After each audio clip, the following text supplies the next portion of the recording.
연평균 111.5% 성장, 2025년 시장 규모 300조 원, 2030년엔 1,700조 원이 넘을 전망이라는 산업이 있습니다. 네이버는 2016년부터 관련 자회사에 약 4,500억 원을 투자해왔고, 페이스북은 2014년부터 20억 달러, 한화로 약 2조 원이 넘는 돈을 쏟아부어 관련 기업을 인수했습니다. 이 어마어마한 산업은 과연 무엇일까요? 바로 메타버스입니다. 지금 그 누구보다 메타버스에 진심인 것으로 알려진 페이스북 CEO 마크 저커버그는 메타버스가 인터넷을 대체할 것이라고 말합니다. 또한 많은 전문가들이 지금의 PC, 모바일 자리를 메타버스가 이을 것이라고 전망하는데요. 메타버스란 가상, 초월을 뜻하는 메타와 우주를 뜻하는 유니버스의 합성어로 현실과 비현실이 공존하는 가상세계를 뜻합니다.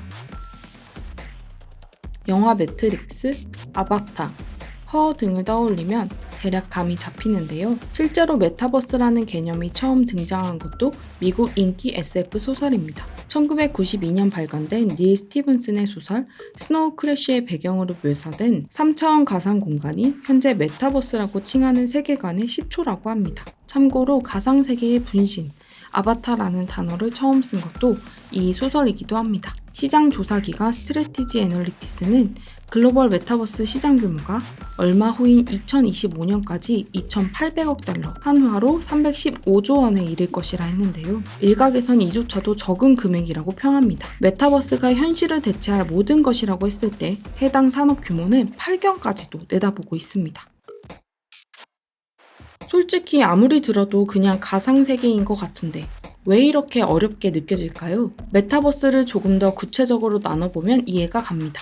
비영리 기술 연구단체 ASF는 메타버스를 그 속성에 따라 크게 4가지 범주로 분류했습니다. AR이란 말이 더 익숙한 증강현실은 1900년경 처음 등장한 가장 역사가 오래된 개념입니다. 현실 공간에 2D 또는 3D로 표현되는 가상의 물체를 겹쳐 보이게 하면서 상호작용하는 환경을 의미하는데 한마디로 포켓몬고가 구축한 세계입니다. 현실에 가상 캐릭터를 입힌다는 말이죠. 라이프로깅은 블로그, 브이로그와 같은 개념입니다. 일지, 기록하다 라는 로그라는 단어의 뜻 그대로 SNS 등을 통해서 건강, 취미, 소비, 위치 정보 등 일상의 모든 것을 기록하고 공유하는 행위를 가리키죠. SNS 일상 공유를 뭐 이렇게까지 거창하게 말할까 싶지만 사실 SNS를 통해 사회적 자아, 즉 남에게 보이고 싶은 나의 이미지, 캐릭터를 만들어낸다는 점에서 메타버스의 한 부분을 맡고 있다고 할 수 있습니다. 과거 싸이월드가 구축한 세계관이 여기에 해당한다고 할 수 있습니다. 거울에 비친 세계, 미러월드는 실제 세계를 가능한 사실적으로 있는 그대로 반영하되 정보적으로 확장된 가상세계를 말합니다. 대표적인 예로 구글 어스를 들곤 하는데요. 세계 전역의 위성사진을 모아 현실 세계의 모습을 그대로 보여줍니다. 내가 보고 있는 것보다 확장된 정보를 가상세계를 통해 열람함으로써 역으로 현실세계에 대한 정보를 얻는 것이죠. 가상세계는 더 설명할 필요도 없는 우리에게 가장 친숙한 메타버스라고 할 수 있습니다. 게임, 만화, 영화 등등 상상하는 모든 것이 가능하고 한계가 없는 세상입니다. 아바타, 이모지 등 본인을 대변하는 가상의 캐릭터를 통해서만 접속할 수 있는 현실에 존재하지 않는 세컨드 라이프, 말 그대로 가상의 세계를 가리킵니다. 엔게의 자아, 멀티페르소나, 부캐 유니버스 등의 개념이 속하는 영역이죠. 한마디로 메타버스는 그동안 우리가 경험했고 또 앞으로 마주할 모든 가상의 것들, 사이버, 디지털, 언택트, 온라인, 가상세계, AR, VR 등의 개념을 포괄하는 가장 상위 개념의 세계라고 할 수 있겠습니다.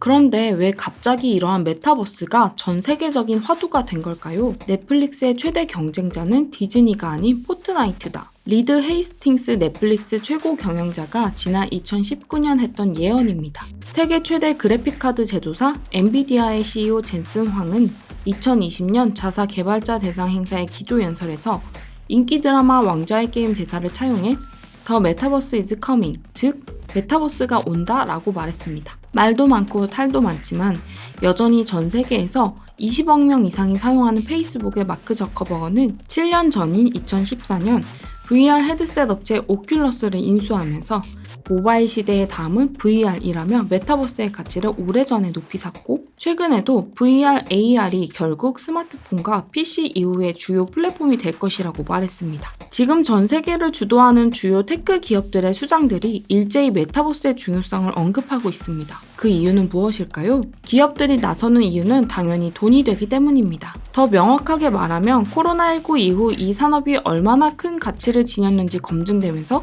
본격적으로 관심이 커졌다고 볼 수 있습니다. 네이버의 자회사 네이버 Z가 운영하는 증강현실 아바타 서비스 제페토는 2018년 전 세계 165개국에 출시한 이후 적자를 이어가다가 최근 누적 이용자 2억 명을 넘어섰습니다. 이들이 제페토에서 뭘 하냐고요? 엔터테인먼트를 즐기고 있습니다. YG 엔터테인먼트의 블랙핑크가 최근 제페토 세상에서 가상 팬사인회를 열었는데 전 세계에서 4,600만 명 이상이 참여해 이슈가 되었습니다. 미국 초딩들이 유튜브보다 많이 한다는 가상 게임 플랫폼 로블록스는 메타버스 시대의 가장 뜨거운 플랫폼으로 주목받으며 나스닥에 입성했습니다. 로블록스 신드롬은 실로 어마어마한데요. 미국의 16세 미만 어린이와 청소년 중에서 약 55%는 로블록스에 가입돼 있고 이들은 유튜브보다 2.5배 많은 시간을 로블록스에서 보내고 10대 중 52%는 현실 친구보다 로블록스 내 관계에서 더 많은 시간을 보낸다고 합니다. 유튜브는 될 것도 아닌 것이 앱 분석 업체 센서타워에 따르면 지난해 미국의 10대들은 하루에 156분씩 로블록스를 이용한다는데요. 유튜브는 3분의 1 수준이 54분에 그쳤고 인스타그램 이용 시간은 35분, 페이스북은 21분이라고 합니다. 메타버스의 확대는 인간 본성에서 이유를 찾을 수 있다고도 말합니다. 수요 측면에서 보면 메타버스가 확대되는 것은 인간이 본래 유의를 추구하는 존재이기 때문이라고 하는데요. 호모 루덴스, 즉 유의적 인간이라는 개념을 바탕으로 메타버스에서의 관계는 현실 세계에서의 인간관계보다 피상적이며 유의적인 관계일 수밖에 없다는 것이죠. 이런 속성이 오히려 메타버스가 확산되는 이유라고 볼 수 있죠. 실제로 스마트폰 앱 다운로드 상위권은 게임, SNS, 동영상 시청 플랫폼 등 즐길거리를 제공하는 서비스가 차지하고 있는 것도 유의를 추구하는 이유 중 하나라고 볼 수 있습니다. 공급 측면에서 보면 인간의 유의를 다루는 산업들이 코로나19 이후 언택트 서비스를 확장하면서 메타버스 세계관이 확대된 것으로 볼 수 있습니다. 국내 대표 엔터테인먼트 기업들은 코로나19로 공연 활동이 부재한 와중에 온라인 콘서트, 제페토 등을 통해 AR, VR 등 기술적으로 보다 고차원적인 창작 활동을 하면서 메타버스 이용자를 흡입할 수 있음을 보여주었습니다.